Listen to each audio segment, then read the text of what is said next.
গানের জাস্ট পরিচয় করা যাওয়ার জন্য মানে আপনাদেরকে একটু চেনানোর জন্য বাচ্চু ভাই, জেমস ভাই যে সমস্ত জনপ্রিয় গান আছে, যেমন হাসতে দেখো, গাইতে দেখো, জেল থেকে বলছি, মান্নান মিয়ার তিতাস মলম, কিংবা তুমি আমার প্রথম সকাল, কেউ সুখী নয়, হাজার বর্ষারা, এই ধরনের গানের ইন্সপিরেশন ছিল সেই আন্তর্জাতিকতার থেকে, যেখান থেকে আমরা আসলে ইনফ্লুয়েন্স হয়েছিলাম। তো আজকে আমার নজরুল ইনস্টিটিউটের দায়িত্ব লাভের পর আমি আসলে নজরুল গবেষকও নই, নজরুল সম্পর্কে আমি এত বেশি জানতামও না। আমি নজরুলকে জানা শুরু করেছি এই প্রতিষ্ঠানে বসার পর থেকে।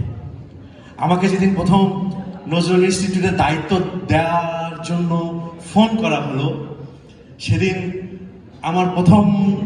আমাকে যখন অফারটা করা হলো, আমার প্রথম বাক্য ছিল আমি তো এটার জন্য যোগ্য না। তখন যিনি আমাকে অফার করেছেন, অর্থাৎ আমি আসিফ নজরুল ভাইয়ের কথা বলবো, যে ওনার তখন এটার উত্তরে যেটা বলেছিলেন উনি, আমার মনে হয় এটা আমার লেখালেখির জীবনে অনেক বড় একটা সার্টিফিকেট।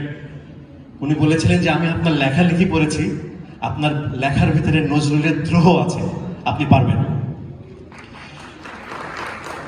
আমি এটা শোনার পর বলেছি যে জাস্ট কিছুক্ষণ অপেক্ষায় থেকে আমি বলেছি ওকে, আপনি যদি তাই মনে করেন তাহলে আমি। আলহামদুলিল্লাহ, এমন একটা সময় এসে নজরুল ইনস্টিটিউটের দায়িত্ব আমার কাঁধে এসে পড়েছে, যখন এই দেশে